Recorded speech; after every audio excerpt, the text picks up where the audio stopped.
नमस्कार, बहुत स्वागत आप सभी का। आप देख रहे हैं हकीकत क्या है। मैं हूं सौरभ शर्मा आपके साथ। 31 मई यह तारीख पाकिस्तान के कैलेंडर में मार्क हो जाएगी। बस थोड़ी देर पहले एक ऑर्डर निकाला गया है। 31 मई को हिंदुस्तान के 5 राज्यों और एक यूनियन टेरिटरी यानी कि चंडीगढ़ में युद्ध की स्थिति में मॉक ड्रिल किया जाएगा। हिंदुस्तान के पंजाब, गुजरात, राजस्थान, हरियाणा और जम्मू कश्मीर में मॉक ड्रिल की तैयारी होगी। जंगी सायरन बजाए जाएंगे और बिल्कुल युद्ध जैसा माहौल होगा और पब्लिक को तैयार किया जाएगा।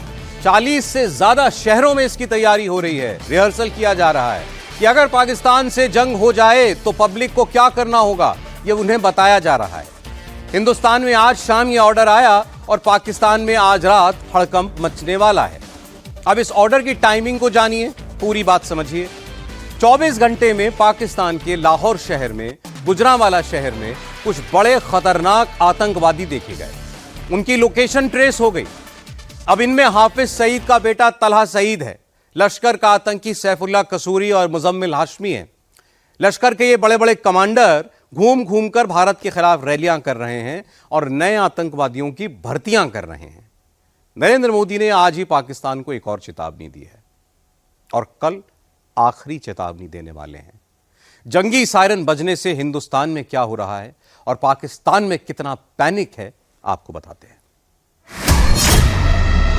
स्ट्राइक की 3 चेतावनी एक ही दिन। अब शहबाज, मुनीर, हाफिज, मसूद सब गिनेंगे अपने बचे हुए दिन। ऑपरेशन सिंदूर पार्ट 1 10 मई को खत्म हुआ।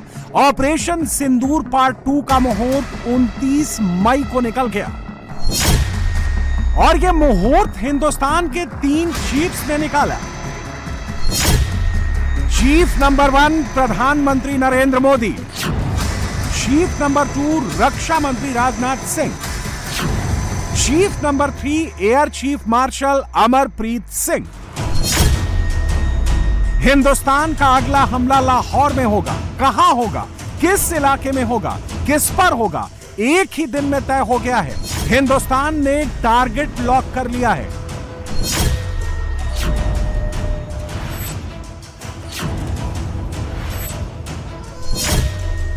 हिंदुस्तान की अगली प्रीसीजन स्ट्राइक गुजरांवाला में होगी।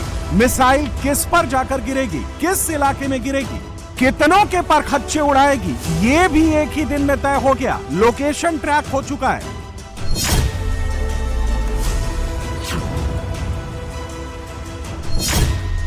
और गुरुवार को इसका सबसे पहला और सबसे विस्फोटक हिंट मोदी ने दे दिया है।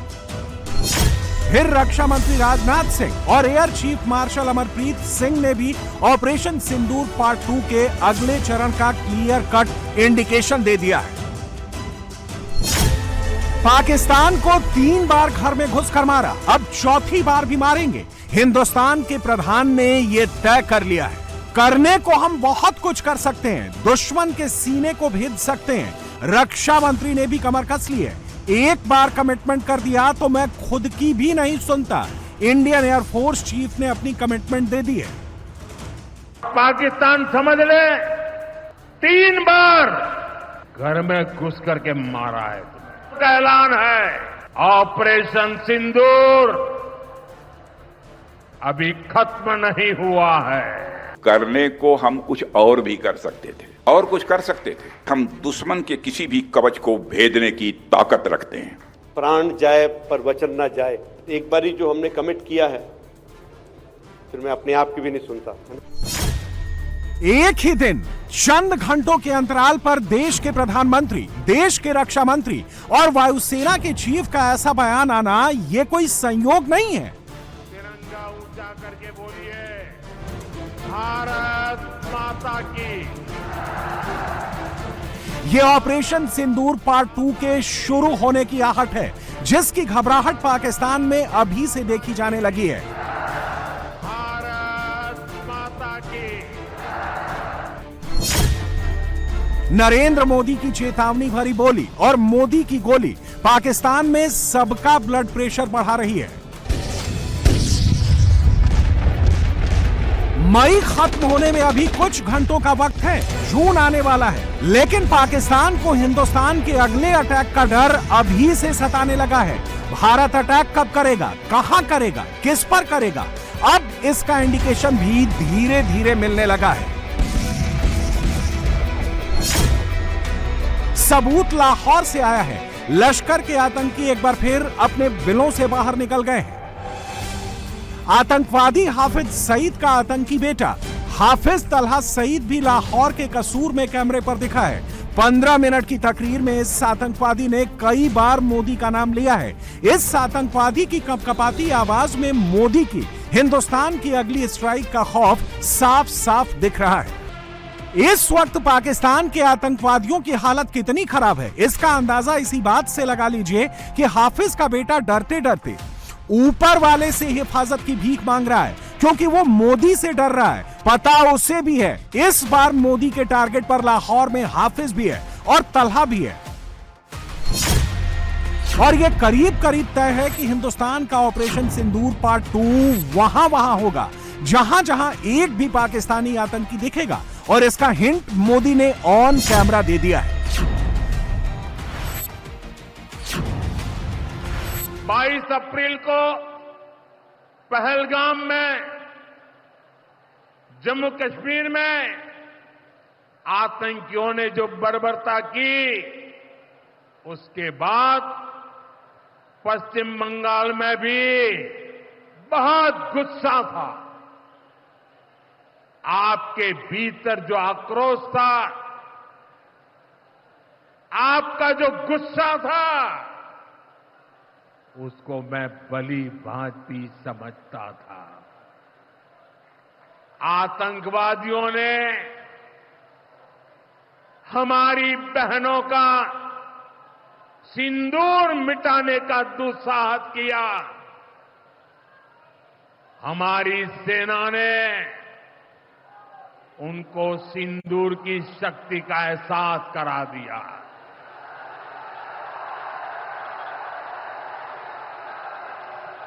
हमने आतंक के उन ठिकानों को तबाह किया जिनकी पाकिस्तान ने कल्पना तक नहीं की थी। जब सीधा युद्ध लड़ा जाता है तो उसकी हार तय होती है, उसका पराजय निश्चित होता है, उसको मुंह की खानी पड़ती है। यही कारण है कि पाकिस्तान की सेना आतंकियों का सहारा लेती है। लेकिन पहलगाम हमले के बाद अब भारत ने दुनिया को बता दिया है, भारत अब आतंकी हमला हुआ, भारत पर आतंकी हमला हुआ तो दुश्मन को उसकी बड़ी कीमत चुकानी पड़ेगी। पाकिस्तान समझ ले, 3 बार घर में घुस करके मारा है तुम्हें।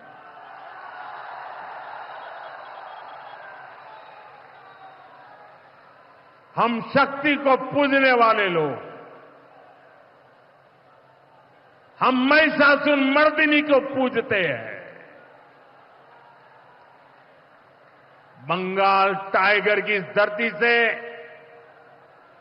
140 करोड़ भारतीयों का ऐलान है। ऑपरेशन सिंदूर अभी खत्म नहीं हुआ है।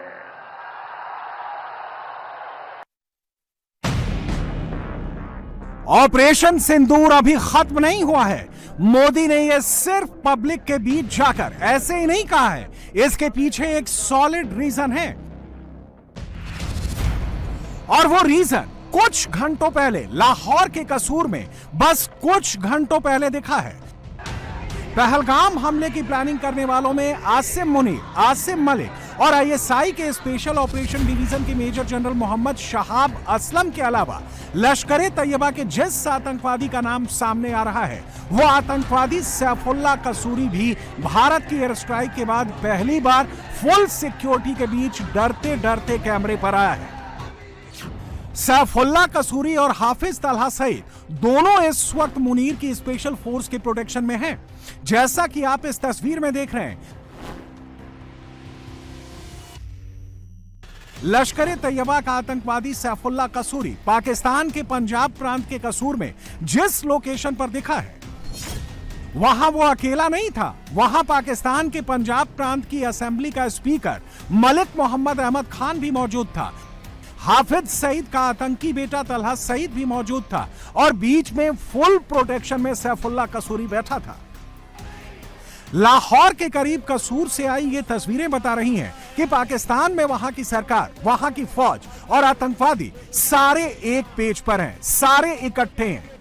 ये सारे आतंकी बिल में नहीं बैठे रहे, ये अब बिल से बाहर आ चुके हैं और कैमरे पर आकर अपना आगे का प्लान बता रहे हैं। मोदी की गोली से बचने का रास्ता तलाश रहे हैं। हिंदुस्तान की असली स्ट्राइक का डर तलहा सईद को भी लग रहा है, सैफुल्लाह कसूरी को भी लग रहा है, लेकिन एक नाम जो इस वक्त लाहौर में हिंदुस्तानी मिसाइल के खौफ के साए में जी रहा है, वो है तलहा सईद का बाप, यानी इंडिया का मोस्ट वांटेड आतंकवादी हाफिज सईद। लाहौर में मंच पर आने से पहले तलहा सईद ने एक पाकिस्तानी चैनल को इंटरव्यू में बाकायदा ये तक बताया है कि हाफिज सईद इस वक्त भी पाकिस्तानी आर्मी की फुल प्रोटेक्शन में सुरक्षित है, मजे कर रहा है। तलहा ने हाफिज की पूरी दिनचर्या भी बताई है, लेकिन अंदर ही अंदर तलहा सईद को डर भी लग रहा है कि कहीं भारत की अगली स्ट्राइक हाफिज सईद पर तो नहीं होने वाली। एक और नाम जो हिंदुस्तान के टारगेट पर है, अब वो भी दिख गया है। हाफिज सईद के सबसे करीबियों में से एक और लश्कर तैयबा का को फाउंडर और आतंकी आमिर हमजा भी कुछ घंटों पहले अपने बिल से बाहर निकल आया है। कुछ दिनों पहले इसी आमिर हमजा की खून से लथपथ एक तस्वीर आई थी। उस वक्त इसे लेकर तरह तरह के कयास लगाए गए थे, लेकिन अब इस आतंकवादी ने खुद ब खुद पब्लिक अपीयरेंस दे दी है, हिंदुस्तान के खिलाफ जिहाद की नई धमकी दी है।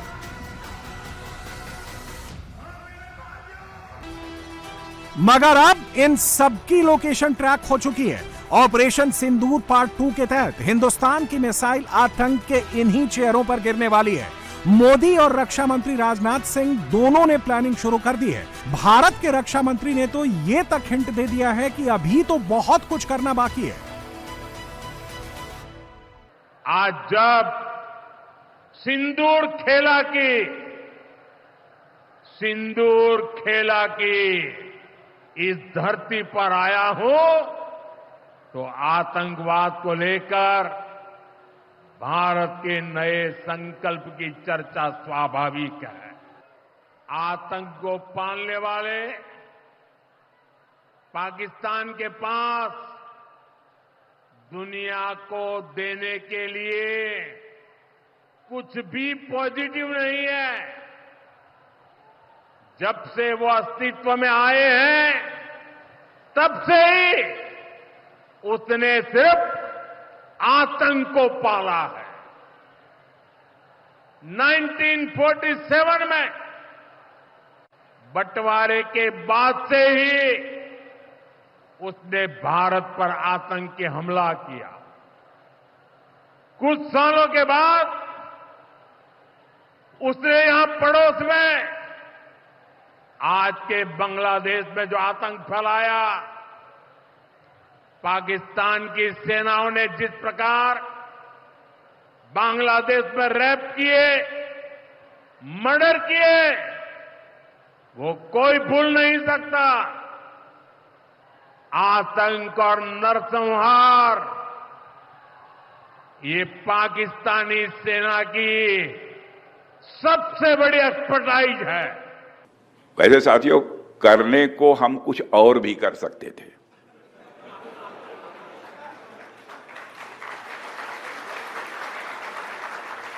परंतु शक्ति के साथ संयम भी चाहिए। शक्ति और संयम इन दोनों का समन्वय का हमने दुनिया के सामने एक शानदार उदाहरण पेश किया है। हम और कुछ कर सकते थे, लेकिन संयम भी बरता है। आतंकवाद का कारोबार चलाना कास्ट इफेक्टिव नहीं है, बल्कि उसकी एक भारी कीमत अदा करनी पड़ सकती है। इसका अंदाजा आज पाकिस्तान को हो चुका है। फिर से मैं दोहराना चाहूंगा, तो आतंकवाद का कारोबार चलाना कास्ट इफेक्टिव नहीं है, बल्कि उसकी एक भारी कीमत अदा करनी पड़ सकती है। इसका अनुमान आज पाकिस्तान को हो चुका है। हम दुश्मन के किसी भी कवच को भेदने की ताकत रखते हैं। ऑपरेशन सिंदूर पार्ट 2 में नरेंद्र मोदी सिर्फ लाहौर तक नहीं रोकेंगे, सिर्फ हाफिज के जौहर टाउन वाले घर तक नहीं रोकेंगे, मोदी उससे भी आगे जाएंगे। इंडियन एयरफोर्स की प्रिसीजन स्ट्राइक पाकिस्तान के गुजरांवाला में भी होगी, जहां अमेरिका द्वारा प्रतिबंधित लश्कर का आतंकवादी मुजम्मिल हाशमी नजर आया है और उसने भारत के खिलाफ, मोदी के खिलाफ नॉन स्टॉप जहर फैलाया है। लाहौर से लेकर गुजरांवाला तक इन सारे आतंकवादियों के, इनके आकाओं के, इन सबके दिन अब ढलने वाले हैं। भारत ने लाइन क्लियर कर दी है, एक आतंकी हमला हुआ तो उसे हम एक्ट ऑफ वॉर मानेंगे। हमने तो तय कर रखा है, हम घर में घुसकर मारेंगे। 3 बार मारा, अब चौथी बार भी मारेंगे। आज पूरी दुनिया देख रही है कि भारत पहले से कहीं ज्यादा एकजुट है। हमने एकजुट होकर आतंकियों और उनके सरपरस्तों को साफ संदेश दिया है। उन्होंने हमारे बेटियों के माथे से सिंदूर पोंछकर उनका जीना हराम कर दिया। हमने आतंकियों को ऑपरेशन सिंदूर से करारा जवाब दिया है। साथियों, आतंकी अड्डे तबाह होने से बौखलाकर पाकिस्तान ने हमारे नागरिकों और सैनिकों पर हमले की कोशिश की, लेकिन उसमें भी पाकिस्तान की पोल ही खुल गई और हमने उनके कई एयरबेस को तबाह करके दिखा दिया कि भारत कब क्या कर सकता है, कितना तेजी से कर सकता है, कितना सटीक कर सकता है। ये मोदी का भी कमिटमेंट है, हिंदुस्तान के रक्षा मंत्री का भी कमिटमेंट है और इंडियन एयरफोर्स के चीफ का भी कमिटमेंट है। पाकिस्तान का द एंड होने से कोई नहीं रोक सकता। प्राण जाए पर वचन ना जाए। I am just told today only. I think that is something that we have to do. That एक बारी जो हमने कमिट किया है, फिर मैं अपने आप की भी नहीं सुनता, है ना, वो वाले। We have to be now ready to be future ready. This Op Sindoor, as it is, like it was told by Chief of Naval Staff, that character of war is changing. Every day we're finding new technologies coming in. Technology is coming in a big way in our warfare now. And Op Sindoor has again given us clear idea of where we are headed and what we need in future. So a lot of, work needs to be done. We will be able to achieve our objectives. As far as Indian Air Force is concerned, I know we are a seafaring nation and we need to be the big naval power. But I think whether it's a land power or naval power, Air Force will always remain. The air power will have to be interesting to both these. Any kind of operations that we do, we can't do it without air power. And I think that has been proved very well during this operations also. Jai Hind!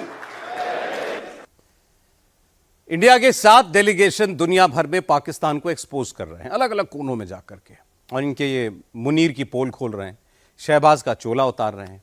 अब एक delegation इनमें से आज Indonesia में है, दूसरा Italy में है, एक पनामा में, साउथ अफ्रीका में, ग्रीस, सऊदी अरब, हर जगह पर भारतीय डेलीगेशंस दुनिया को पाकिस्तान की हकीकत बता रहे हैं। लेकिन इन 7 डेलीगेशंस में सबसे ज्यादा फोकस रियाद वाले डेलीगेशन पर है, सऊदी अरब वाले पर। इस डेलीगेशन में भी सबसे ज्यादा सुना किसी को जा रहा है तो वो है ओवैसी।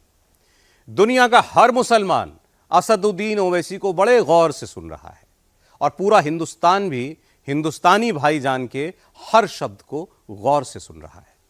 ओवैसी की हर लाइन पाकिस्तान में हेडलाइन बन रही है।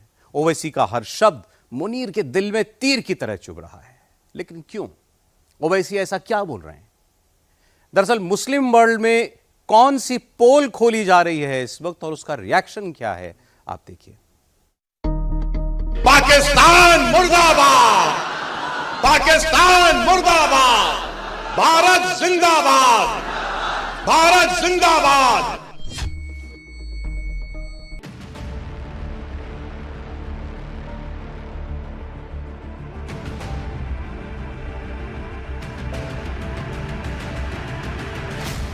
जो रजाकार थे वो चले गए, जो वफादार थे रह गए। एक हिंदुस्तानी मुसलमान से पाला पड़ा तो पूरे पाकिस्तान की लाइन लेंथ बिगड़ गई। पड़ोसी मुल्क में ओवैसी के नाम से खलबली मच गई। हैदराबाद के भाईजान इंडिया से लेकर मिडिल ईस्ट तक बोले, ऐसा बोले कि पूरे पाकिस्तान की पोल खोल दी, मुनीर को उधेड़ दिया, शहबाज को धो दिया। अब पड़ोसी मुल्क के पाकिस्तानी लोग मुझे अपने मुल्क का दूल्हा भाई बना लिए। मुनीर सोच रहा था कि इंडिया से जंग के बाद वो मुसलमान मुसलमान चिल्लाएगा। शहबाज को लग रहा था कि मुसलमान के नाम पर पूरा मुस्लिम वर्ल्ड उनके साथ हो जाएगा। चोट दिखाने के लिए, चंदे की चिल्लर समेटने के लिए शहबाज और मुनीर की टोली मिडिल ईस्ट पहुंच गई। लेकिन ऐन वक्त पर हिंदुस्तानी भाईजान ओवैसी की एंट्री ने पूरा गेम बदल दिया। मुनीर के अरमान धरे के धरे रह गए। ओवैसी जब बोलने लगे तो पूरी दुनिया कान लगाकर सुनने लगी। हैदराबाद के भाईजान दुनिया की हेडलाइन बन गए। बिल्कुल हम पाकिस्तान के दूल्हे भाई हो गए। आजकल हम ही दूल्हे भाई है पाकिस्तान के, कोई नहीं रहा वहां पे, हम ही रह गए। इतना बेबाक, इतना हैंडसम को दिख ही नहीं रहा पाकिस्तान वालों, खाली मैं ही दिख रहा हूं भारत से। देखते रहो प्यारे मेरे को, सब सुनते रहो, ज्ञान बढ़ेगा। तुम्हारे दिमागों में जो भूसा भरा हुआ है साफ होगा, तुम्हारा इग्नोरेंस खत्म होगा। आमने सामने की लड़ाई में पाकिस्तान इंडिया से बुरी तरह पिटा। इसके बाद शहबाज और मुनीर नैरेटिव की लड़ाई लड़ने मुस्लिम मुल्क पहुंच गए। उन्हें लग रहा था कि वो चोट दिखाएंगे, मुस्लिम मुल्क की दुहाई देंगे और दुनिया का मुसलमान उनके साथ हो जाएगा। लेकिन नैरेटिव की लड़ाई में भी पाकिस्तान की बुरी तरह धुलाई हुई। असदुद्दीन ओवैसी ने अरब वर्ल्ड में मुनीर की जमकर मिट्टी पलीत की। शहबाज की शराफत वाली पतलून उतार दी। भाईजान ने मुस्लिम वर्ल्ड में जाकर बता दिया कि सच्चा मुसलमान मुनीर जैसा नहीं होता, शहबाज जैसा नहीं होता। सच्चा मुसलमान ओवैसी जैसा होता है, जो मजहब नहीं मुल्क के लिए लड़ता है, जो दुश्मन को दूसरे मुल्कों में जाकर भी धो देता है। Most unfortunate part is that Pakistan gives out a wrong message to the Arab world and to the Muslim world that we are a Muslim country and India is not a Muslim country. But Your Excellency, you know, you have more knowledge about worldly affairs, that there are 240 million proud Indian Muslims living in India. And not only that, we have our Islamic scholars are much better than any scholars in the world.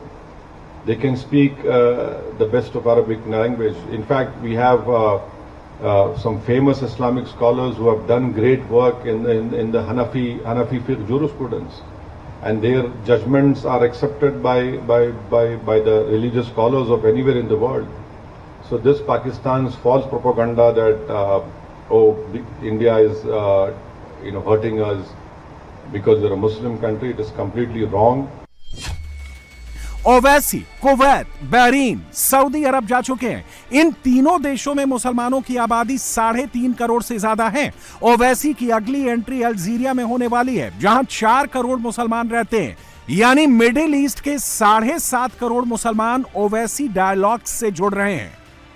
7.5 crore मुसलमानों के बीच ओवैसी बता रहे हैं कि मुनीर और भारत के मुसलमान में क्या फर्क है, शहबाज और सच्चे मुसलमान में क्या फर्क है।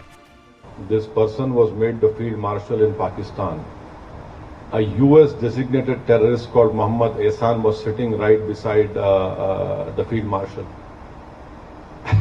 So this is complete. He's a US designated terrorist called Mohammed Ehsan, and there are photographs him shaking hands with this field marshal.